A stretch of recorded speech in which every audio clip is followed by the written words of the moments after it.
for having me here and having my mom here who's been part of previous events.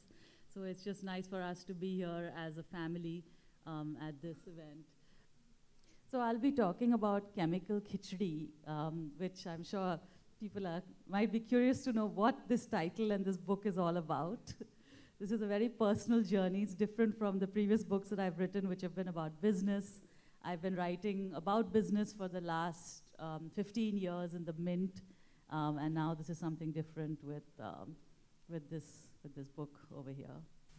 So before we get on to it, what I wanted to say is that writing this book has been for me like climbing a Mount Everest, okay? And the topic that I really want to talk about today is how to conquer an inner Mount Everest. So let me start by asking you a quick question. How many of you might have heard a talk by somebody who's actually climbed a really huge mountain like Mount Everest? You might have, seen them on YouTube. There's been some people. Yeah, so I think quite a few of us in the audience are familiar with that. And since we are a relatively small group, maybe somebody can say, what does it take to actually climb a mountain like that? Anyone? Craziness, okay. Persistence, anything else?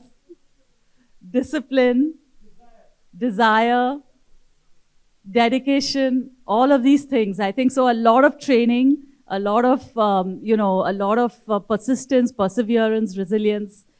Now I'm going to ask you is how about that inner Mount Everest, okay? If we compare our mind to a mountain, and we say that our mind is something that can take us really to the summit and to the peaks and to the highs, but it also has a lot of danger. There are a lot of risks.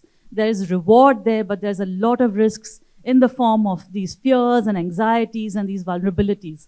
So how do we conquer that inner Mount Everest? Do we know how to navigate that? Any thoughts? Seek help. Meditation, I think those are something that's become very popular. Sorry? Buy my book. I guess that's the best response. Thank you. Sorry? Manifest. Yes, that's very popular nowadays, right? To be able to manifest your vision. So I'm going to discuss this about how to conquer my inner Mount Everest. And let me tell you what that Everest was. But before that, I'm going to tell you about my mind, okay? And this looks like a pretty scary picture, but I pull it up deliberately because it does actually capture my mind very well. Because I live with bipolar disorder. This is a serious mental health condition. It's in the same category as something like schizophrenia. And I've lived with it for the last 20 years, or a little more than that, for 22 years. And this takes me into these extreme mood swings, okay? So I'm not talking about just being angry or sad or frustrated or upset or any of these things that happen to all of us on a daily level. I really don't want the audience feeling that all of us are bipolar because we've got mood swings, okay? So it happens to about 1% of the population, so it's a small percentage of the population.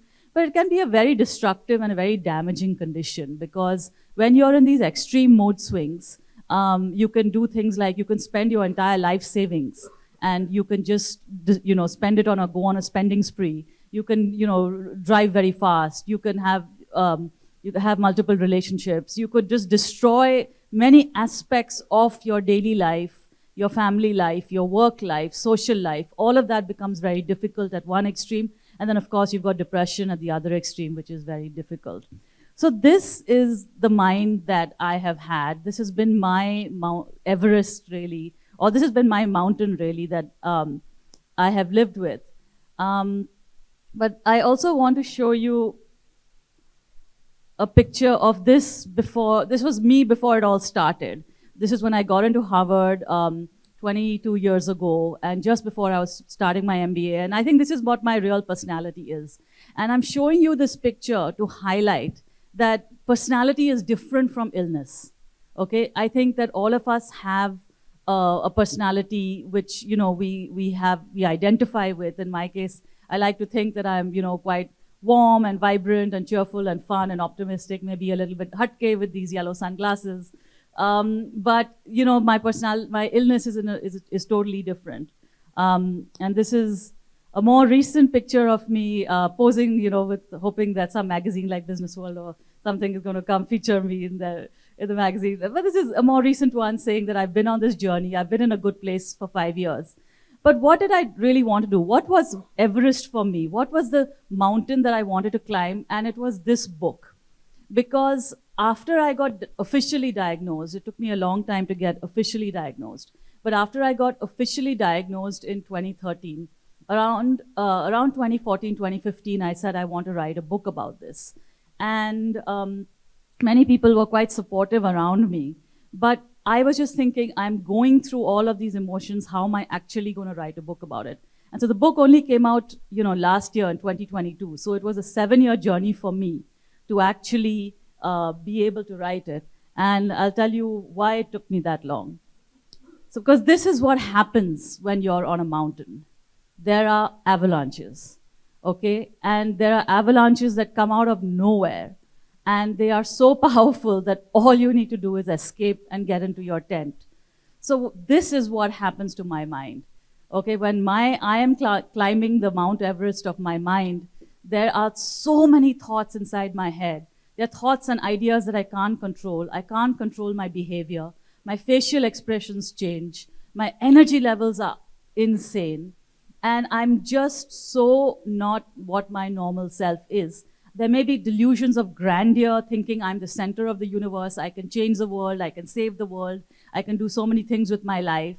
I'm also thinking that, there might be voices in my head. I can't sleep even though I haven't slept for days, I have so much energy.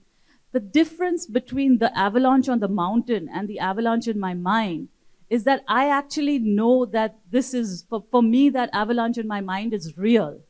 I think that is the real me. I can't differentiate between what's happening in the real world and the fantasy world. And that's what the avalanche in the mind is like. And then there are these crevasses, okay? And this picture of this woman who's just hanging on for dear life is so sort of hits so close to me because that's what it felt like. The times when I was really depressed, the times when I thought, I'm full of hopelessness and despair. I don't know if I want to continue living. There were times when I've taken drugs, which I have just not been able to sleep for days and days and days. And I've been so restless and pacing up and down when things haven't worked for me in terms of medication. And I've just been wondering, what am I going to do? I cannot take any more of this. I was literally on the edge like this woman is hanging on by a very, very thin string. So this is what happens in this mountain of my mind. And just to show you a picture of this, to bring this to life, this is a picture of me about 5 years ago. And this is when I was what's known as manic, which is when the avalanche happens. When I really hadn't slept for days. And if you look really close, you can see that, my eyes are just struggling to just keep it together. I'm trying to smile, but it's not a natural smile. It's my sister Radhika next to me. And she's got this very natural smile, but I'm struggling to smile because there's just so many thoughts going inside my head. And what happened was that after I started deciding I want to write the book, I got into this avalanche in 2015, got into another avalanche in 2016, got into another avalanche in 2017, got into another one at 2018. And then finally I reached the stage where I said, okay, no, I have had no more avalanches for a while. But they just kept coming. They just absolutely kept coming. It's not like they happen all the time, but they happen like every year, every 6 months, every 9 months, for a few days at a time. And this is a picture of the crevasses, right? This is a picture when we're falling low. This is a picture of me when I'm depressed, when my children are around me, but I'm so quiet and withdrawn and I'm all in my own world. And this is a picture that I really want to show that depression is not about sitting at home in your pajamas, that you can be at work, you can be in your regular life, you can be meeting up with friends and be social and all of that, and still be part of that world and not fully yourself, and that's why. And so that's the other part of climbing a mountain, that when there's so many crevasses, there's so many death zones where you don't have oxygen, you have all of that you have to watch out for, right? That's what it is to live with a mind like this. And then there's peacetime. Then there's time of the campsites where, you can actually get things done. And this is what actually COVID was like for me, funnily enough, was that actually it gave me the time and space and distance to just focus on my book. I said that I really want to do this and I'm going to get it done. And this is me really close to the summit, getting there. The book is done, it's out, it's supposed to be published. But even the week before it was published, I was like, oh my God, I've gone and organized a launch with 400 people in it. Am I going to have like an avalanche coming to me 1 week before the book is launched? It's very ironic if you write a book about mental health and then find out that you're not able to stabilize yourself the week before. So I had to do all sorts of things to hack my mental health just in the week before the summit, so to speak. I really had to do a lot of self-care and therapy to make sure that I was looking after myself. And finally, here it is. We reach Mount Everest. The book is out. I'll show you a quick video of the launch, just a couple of minutes. Is the chances of actually developing a mental health condition in our country is higher than the chance of getting cancer. 14% of all Indians have a mental health condition, and that is probably underdiagnosed. This could have $1 trillion impact on the Indian economy in a 20-year period, according to the UN. COVID has been a life-changing experience for many of us.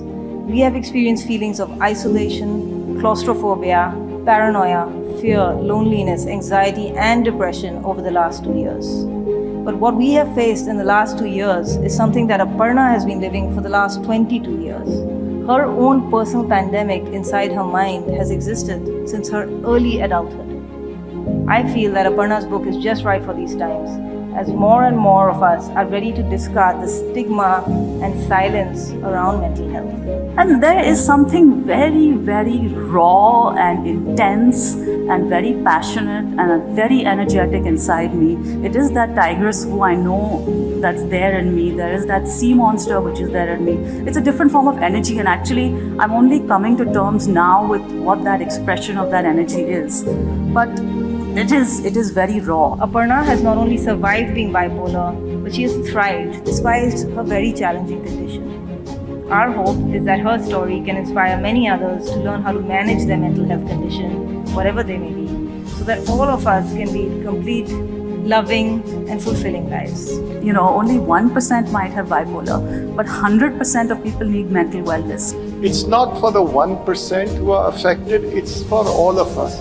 People say that happiness is a choice and a decision, and I think for everyone in this room, it is clearly a choice and a decision. But it is also it is a daily practice. It's like a yoga practice. It's something you need to practice to be good at. And more than really a book or a handbook, it's really an invitation for you to think about what could work well for you and for you to have that conversation with somebody who is close to you. As a wise woman has said, statistics don't change people's minds. Stories change people's minds. Some people have told me that Chemical Khichdi is an act of courage. But more than an act of courage, I look at it as an act of vulnerability and of resilience. I would like to ask you, if mental health is a team sport, whose team are you on? Whose daily download friend are you? Whose ally are you? Whose colleague are you? Whose caregiver are you? Thank you. Okay, so the thing about mountains is that you actually need to climb down them. Okay, and I think for anybody who's been hiking and anybody who's like me who actually has, quite bad ligaments and worries about slipping when they're going downhill from what I understand, even with Mount Everest, is harder than going uphill. So right now I would say I am at halfway down the hill, halfway down the mountain, because for me what downhill represents is that I'm able to maintain my stability and my mental health. So in March, actually by end of March, it'll be 5 years that I've gone without a manic episode or with an avalanche. Am I going to get to the top? Am I going to get to the bottom? Yes? No? Thank you.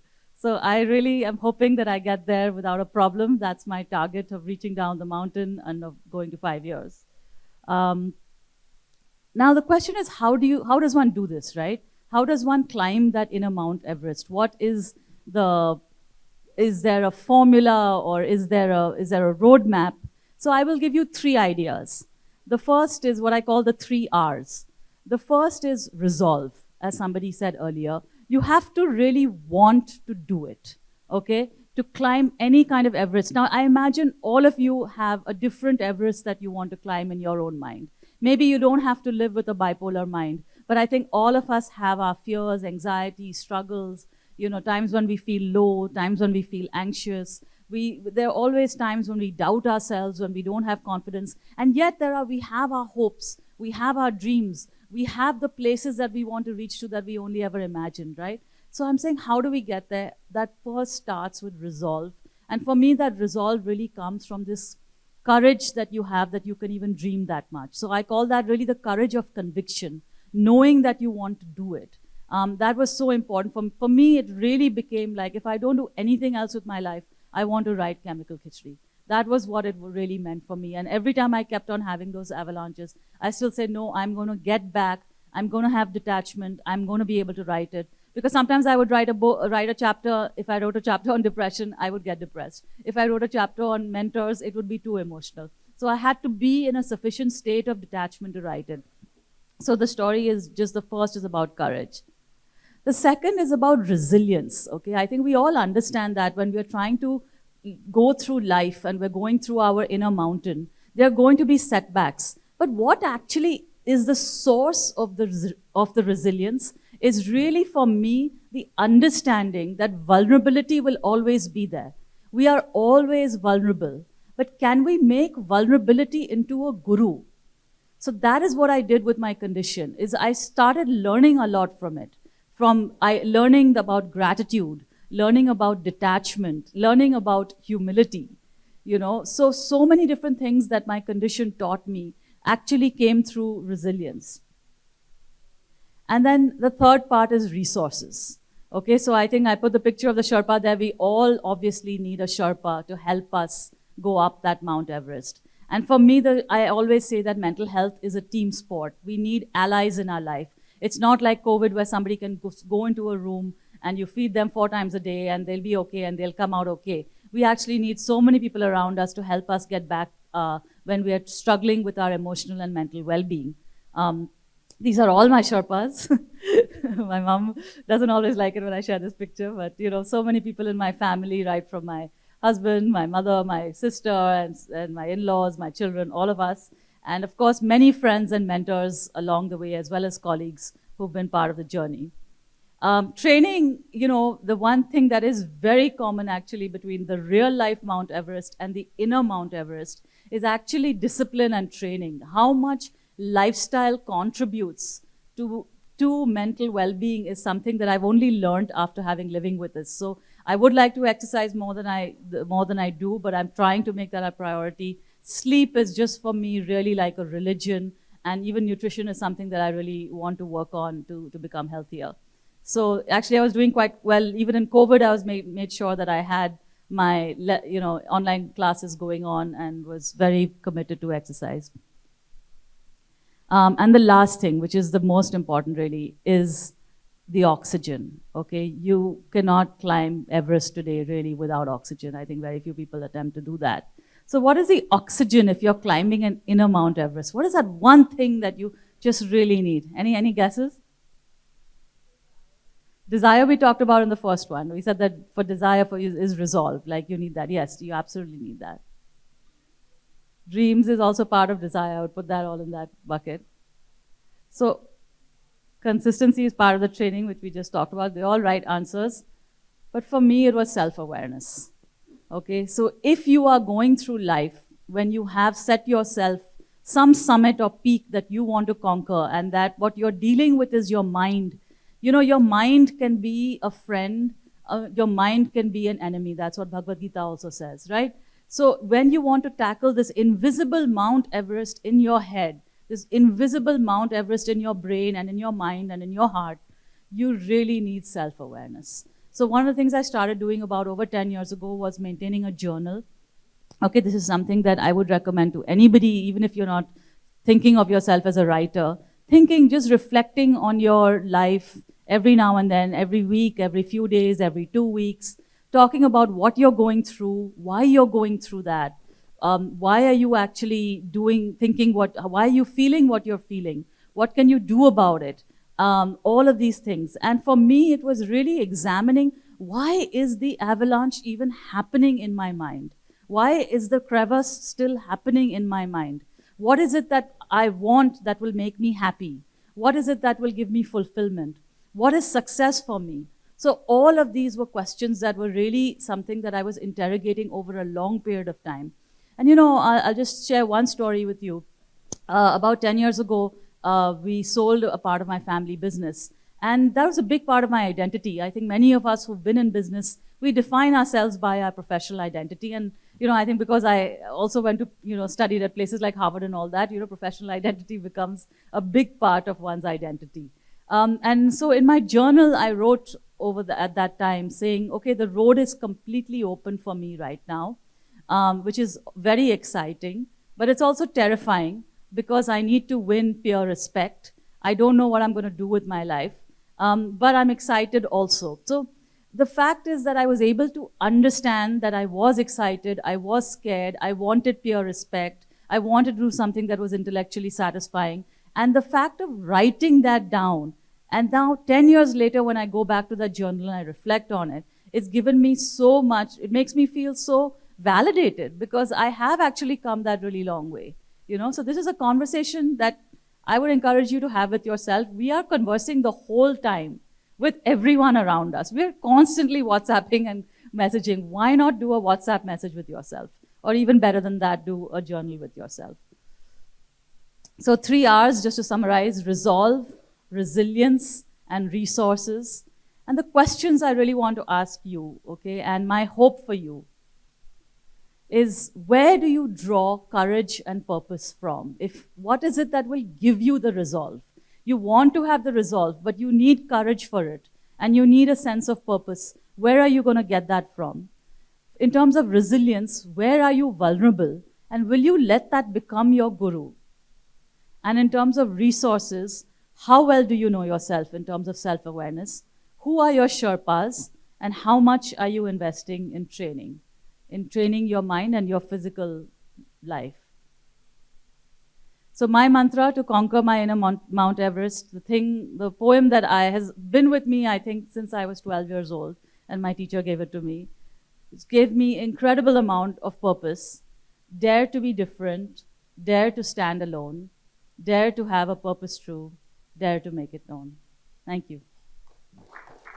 I wish you all the very best in climbing your own inner Mount Everest. I would love to hear about them. You can find me on social media anyway, and I would really love to know about your journey. Thank you.